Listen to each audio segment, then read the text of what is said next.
Alright, mga kababayan, mga kaibigan, mga katokis at mga kapots, kamusta po kayong lahat? And welcome po dito sa Simply Tokis Vlog. Tayo po yung magbibigay ng maiksing komento, opinion at reaksyon sa mga mainit na usaping pang politika sa ating bansa.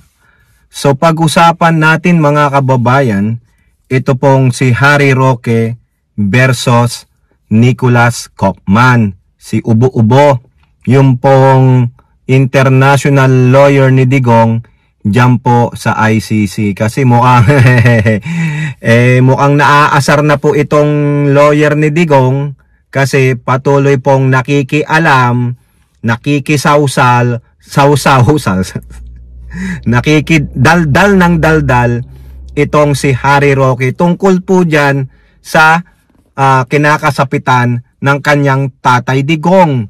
Hindi naman siya legal advisor ng pamilya Duterte, no, tungkol diyan sa kaso ni Digong, pero siya po ay putak ng putak.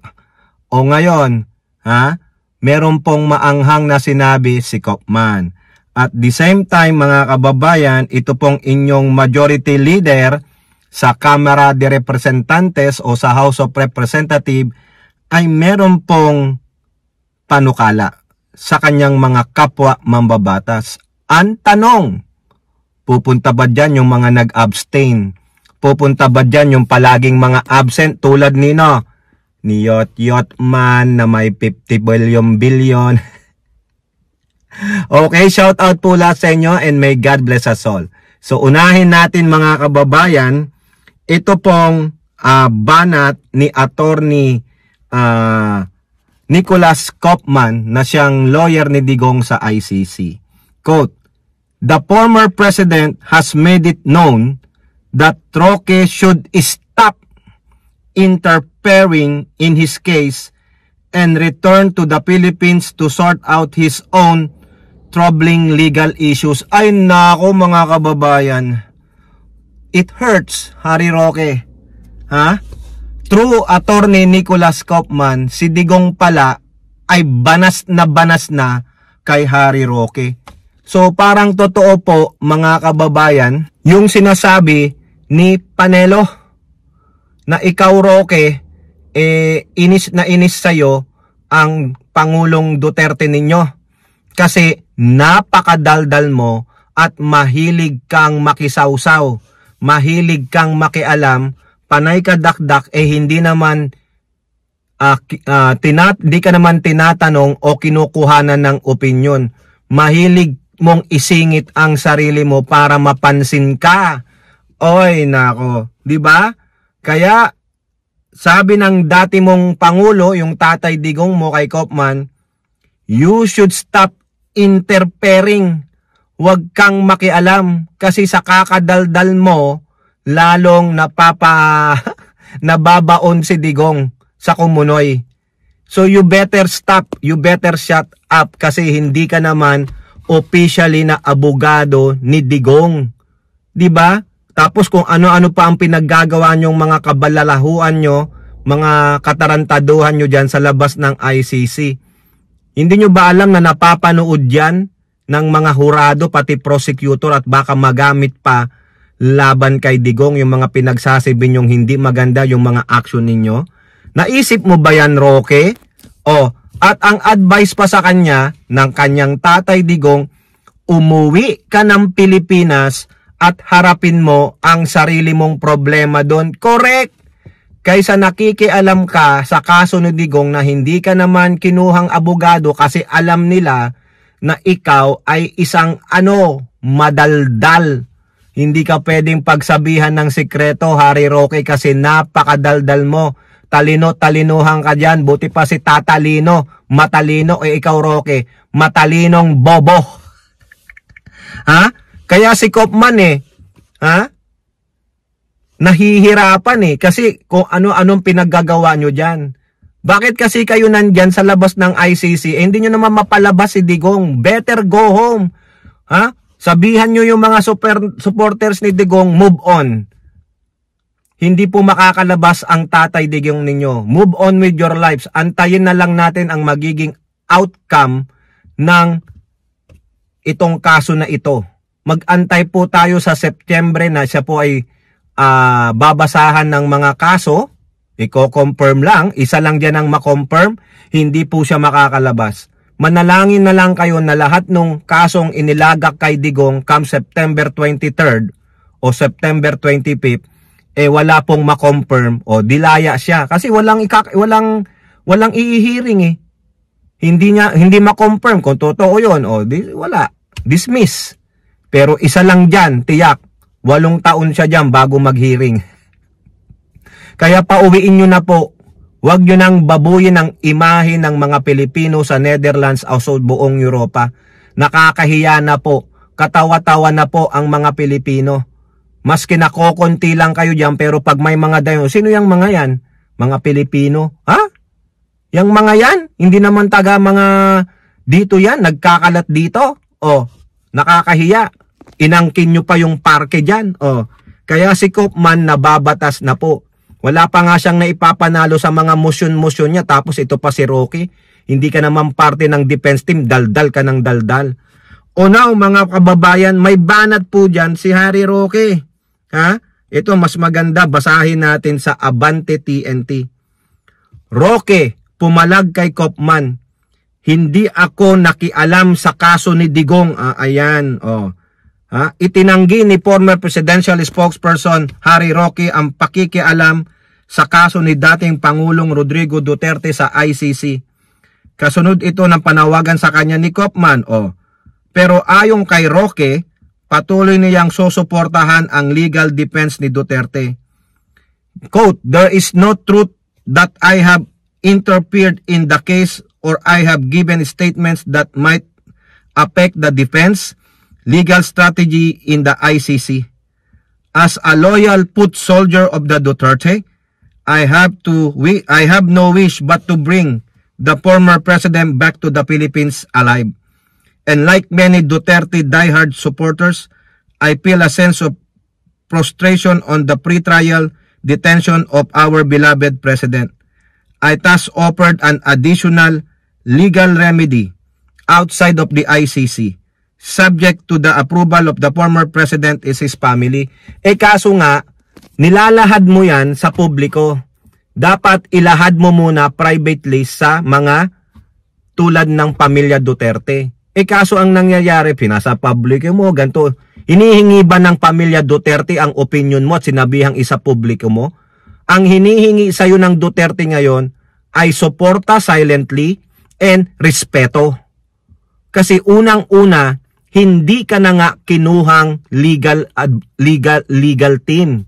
Hindi ka na kinuha sa mga isa sa mga lawyers. Kasi ang sabi ng amo mong si Sara Tokmol Pusit Duterte, hindi niya alam kung bakit ka nasa Netherlands. Inaasikaso mo ang asylum mo. So meaning hindi mo prioridad ang Tatay Digong mo nung pumunta ka ng Netherlands, kundi asikasuhin ang asylum mo at meron kang legal trouble sa Pilipinas. Kaya alam din ng Pangulong Duterte mo na ikaw ay dapat munang umayos ng sarili mong kasasapitang legal trouble mo. Tapos sabi mo na rin dito, nahuli ka, nagbigay ka lang ng suhesyon, you offered additional remedy. Dapat private na lang. Kaso nung hindi nasunod yung legal remedy mo, hindi ka pinakinggan, ngaw-ngaw ka ng ngaw-ngaw. At yung mga antics ninyo, yung mga hindi magandang antics ninyo na ginagawa nyo dyan ng mga ibang mga Duterte duwag supporter, nakikita po yan. Hindi maganda sa imahe, lalo na sa kampo ni Digong. Kaya, kung ako sa'yo, heed the call.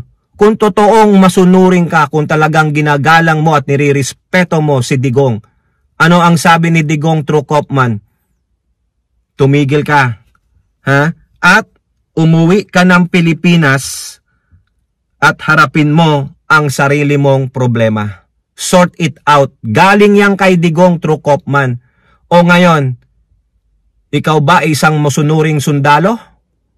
Sabi mo, diehard supporter ka. Pakikinggan mo ang bawat sasabihin ng Tatay Digong mo. O ngayon, ano ang sabi sa'yo ni Koopman through Digong through Koopman? and return to the Philippines to sort out his own troubling legal issues. Ayan yan, no? Sabi ni Kaufman, has made it known. O, ipinapasabi na sa'yo sa pamamagitan ko. Ha? Stop interfering. Huminto ka. Hindi mo alam, Roque, akala mo nakakatulong ka. Hindi mo alam na ikaw pala ay nakikialam na. 'Di ba? Yung po yung pagtingin na ni Digong sa'yo. Kaya you better shut up and return home. O, 'di ba kung talagang masunurin ka na sundalo ng Duterte. Yan po ang maganda mong magagawa. Sundin ang sinasabi sa'yo ni Digong. O now, mga kababayan, ito naman, punta tayo dito sa bagong House Majority Leader na walang iba kundi si Representative Sandro Marcos. No? Mahaba po yung pangalan niya kaya mag Sandro Marcos na lang tayo.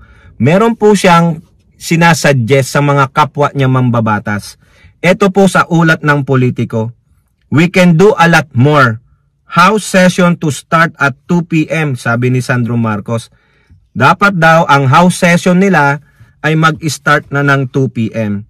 House Majority Leader and Ilocos Norte Representative Sandro Marcos said that the plenary session of the House will now start at 2 p.m. from Monday to Wednesday to give lawmakers more time to organize the committees and process measures on first reading. Quote, given the fact that the House is in the process of organizing itself by appointing its chairpersons, its members to the committees, and of course going through the bills that were filed before the resumption of session, we have a lot on our plate right now. To expedite that, sabi niya, para daw po mapabilis, I thought it's prudent for the House to start session at 2 instead of 3. It's not a big change, but we can do a lot more with that time, and a lot more can be done within that 1 hour. Marcos noted that there was no scheduled committee hearings in the morning. At the moment, the usual plenary session starts at 3. Quote, it's tradition to each congressman to file 10 bills before the session starts. There are 314 congressmen. Do the math. That's a lot of bills to go through on the floor. 314 times 10, that's 3,140. Lagyan nyo na lang yung zero sa dulo. Tama, mali. Di ba? Oh, kayo naman i-adjust nyo na lang. Oh. We're trying to get the House organized as quickly as possible and get these bills referred to the appropriate committees so the House can get to work as quickly as possible. Marcos said that the 2 start at the session will not be permanent. Hindi naman daw po permanente. It's just until the House gets organized. Ganun talaga kapag first week ng Congress. Hindi po fully functional dahil nag-a-appoint pa kami ng chairman, ng members ng mga committee at nire-repair pa ang mga bill na pinapile ng ating mga membro sa floor ng camera. O yan. Okay, mga kababayan, there are 3,000 measures filed within... O tama ako, 3,140 nga O baka meron dyan lang kokonti, baka isa lang yung ipinail. O swerte naman nun, sobrang katamaran. O di kaya wala nang maisip. Kasi bakit? Naipasa na lahat Ano pa bang hindi dyan na ipapasa? Ako na, bigyan nyo lang sa akin. Ngayon mga kababayan, ano po ang makokomento natin? Maganda po yan. Magandang panukala. 1 hour is a big number. 60 minutes, pero ang problema dyan, baka pagdating ng 2:00, nagkwekwentuhan pa kayo Ganito na lang mga kababayan. So sabi niya 2:00, from 3 to 2. Putik, mamaya, pagdating na niyan okay, basta na ba? Di ba? Kwentuhan muna. Sa kwentuhan, naubos na 1 oras. Di ganun din, nag-start din ng 3. Ang gawin mo, House Majority Leader, ito suggestion lang. O sabi nyo, pasok kayo 8 to 12. 4 hours, kausap, mga priority. Minsan pumapasok yata kayo 10:00 Di ba? Puro sekretarya, assistant ang umaasikaso. Ha? Ang gawin mo, para maayos yan, since this is not permanent, you oblige all those 314 Congress members na umaten. 2 weeks. 2 weeks. You start at 1. tapos yan. After lunch break, make sure 1 o'clock. Kasi magro-roll call pala yata kayo. Hindi ko alam kung anong proseso ninyo eh. Di ba? 1 o'clock. Kung ang mga empleyado ng pamalaan 8 to 12 trabaho, 1 to 5 trabaho. Bakit kayo hindi rin ganun? Di ba? Simulan nyo ang plenary ninyo after lunch. At exactly in punto, 1:00 in punto mag-start kayo. Roll call, andyan. The 314 members of the Congress should attend. Pag yung isa hindi umaten, absent. 3 absences, ipunta nyo sa Ethics Committee. I-mandatory ninyo. Kung talagang gusto nyong matapos itong 3,140 bills in a matter of 2 weeks or 1 month. Ang dami, di ba sabi mo? I-repair pa sa mga committee. 2 weeks tapos yan. Now, sa oras yun i-adjust natin kasi lugi naman eh. Kung ang government employees, they work 8 to 12 and then lunch break 1 hour and then 1 to 5. That's 8 hours work. No overtime. Now, it depends to you guys if you want to have an overtime. Di ba? Ginagawa nyo yun sa mga hearings. Okay. Now, you said you only work Monday to Wednesday. What happened to Thursday and Friday and then you go weekends? If you want to finish this, you have to complete the work days muna. 2 weeks. For 10 days. Or better yet, you also work weekends. Saturday. 6 days work. Sacrifice. If you wanna do that. If you wanna finish it. Diba? Ang swerte nyo, nagpi-plenary kayo Monday to Wednesday. Thursday, Friday, you go to your constituents or you do something else in your office or any event you attend to. Now, set aside that one. Ito muna, new Congress for 2 weeks or a month. We have to finish this 3,140 bills. Work kayo Monday to Friday. 1 to 5 or 1 to 6, 1 to 7. It's up to you if you want to overtime. Better yet, kung mag-overtime kayo, baka 2 weeks lang tapos na. If you work until Friday, that's fine. Diba? Ganun eh. You suggest it and then yung mga absent, put them into Ethics Committee. Why are you absent? This is mandatory. If you have an event, cancel it. This is for the people. Diba? Ganun po. Dapat ganun. Dapat, pag sa sisimula ng Congress, may plenary, alam nyo naman yan, i-direct yung mga bills sa ganitong committee. Ito. Wala dapat magpapa-event, wala dapat ganito, bakasyon. For 2 weeks only, we have to do this. Diba? 6 days, 12 days kayo magtrabaho. Yun, makikita namin talaga, tatrabaho kayo. Diba, Sandro Marcos? Yun lang po yung aking komento. No? You work 6 days, you start at 1, and then it's up to you if you want to go overtime. Tapos yan. And those who are absent for 3 consecutive days or whatever days, patawag sa Ethics Committee. Discipline them. Diba? Okay? So yan po mga kababayan. Ano po ang inyong masasabi? Comment down below. And don't forget to like and share. Hope to see you in the next videos. Bye-bye. God bless.